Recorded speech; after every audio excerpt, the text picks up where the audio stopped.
मैं आप सबको इस कार्यक्रम के लिए आमंत्रित करता हूं।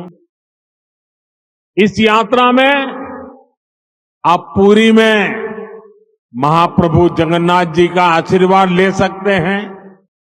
इसके बाद प्रयागराज में आप महाकुंभ में शामिल होने के लिए प्रयागराज पधारिए। भविष्य का भारत ऐसे इनोवेशन की तरफ बढ़ने वाला है जो पूरी दुनिया को दिशा दिखाएगा। आज भारत दुनिया के सबसे डिजिटल कनेक्टेड देशों में से एक है। छोटे छोटे शहरों से लेकर गांवों तक हर भारतीय डिजिटल टूल्स का उपयोग कर रहा है। भारत में स्मार्ट डिजिटल सिस्टम अब लग्जरी नहीं बल्कि कॉमन मैन की रोजमर्रा की जिंदगी में शामिल हो गया है। भारत में चाय पीते हैं, रेहड़ी पटरी पर फल खरीदते हैं तो डिजिटली पेमेंट करते हैं।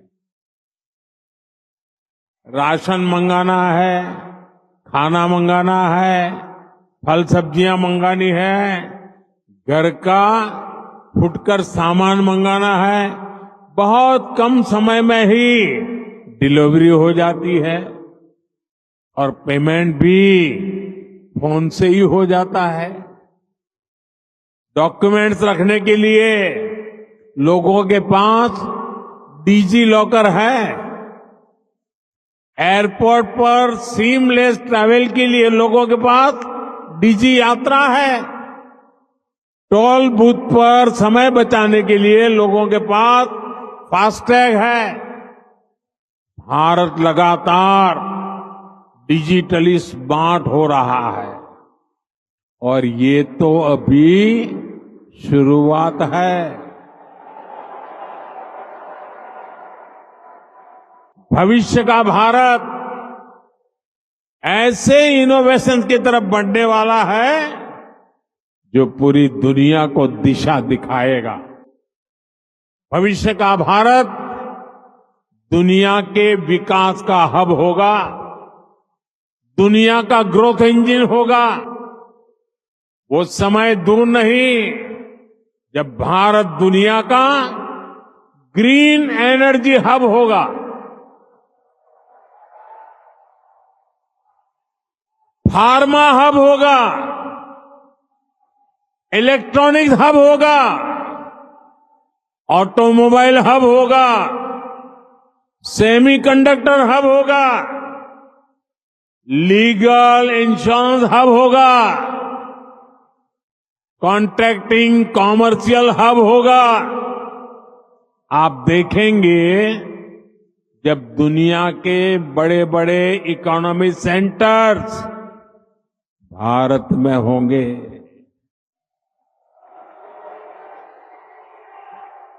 ग्लोबल कैपेबिलिटी सेंटर्स हो, ग्लोबल टेक्नोलॉजी सेंटर्स हो, ग्लोबल इंजीनियरिंग सेंटर्स हो, इनका बहुत बड़ा हब भारत बनेगा। साथियों, हम पूरे विश्व को एक परिवार मानते हैं। भारत एक विश्व बंधु के रूप में दुनिया के भले की सोच के साथ आगे चल रहा है और दुनिया भी भारत की इस भावना को मान दे रही है। आज 21 दिसंबर 2024 को दुनिया अपना पहला वर्ल्ड मेडिटेशन डे सेलिब्रेट कर रही है।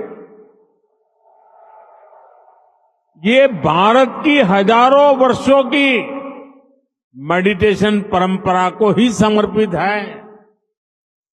2015 से दुनिया 21 जून को इंटरनेशनल योगा डे मनाती आ रही है।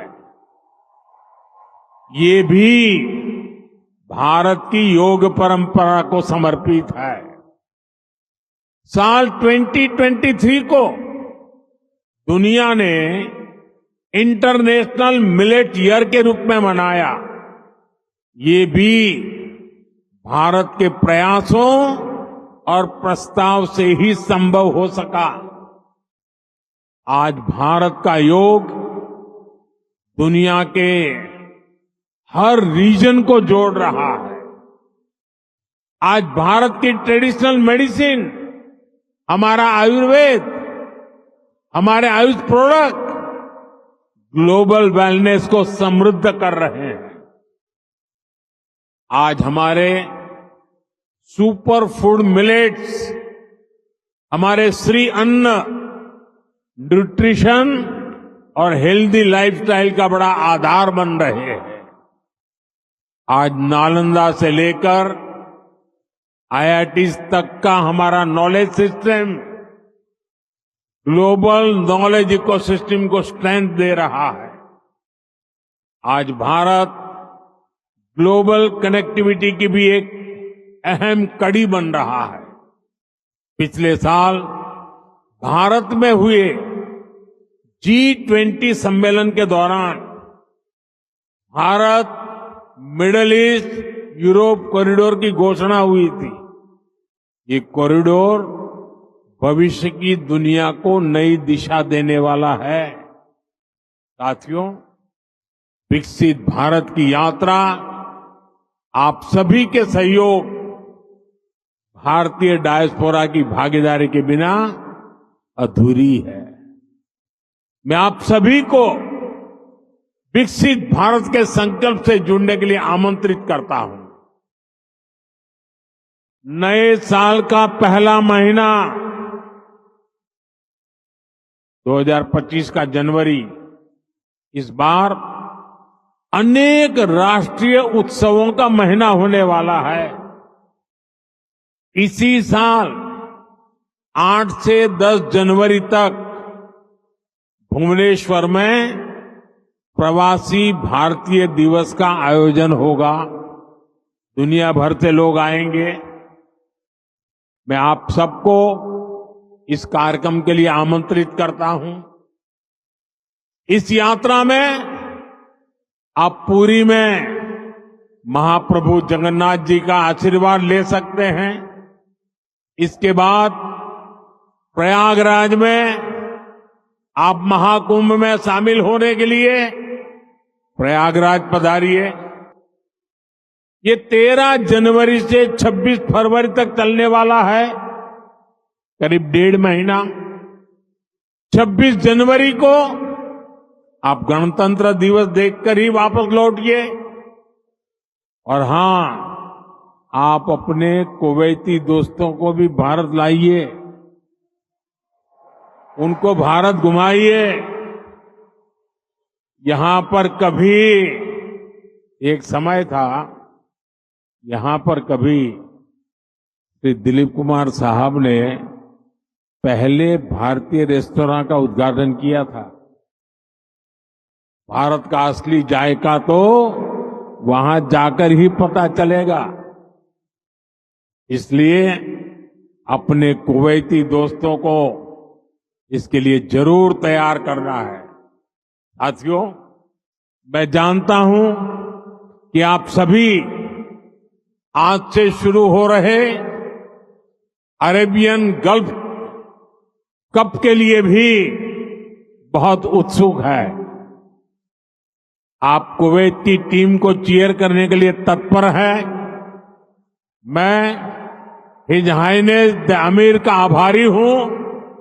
उन्होंने मुझे उद्घाटन समारोह में गेस्ट ऑफ ऑनर के रूप में इनवाइट किया है।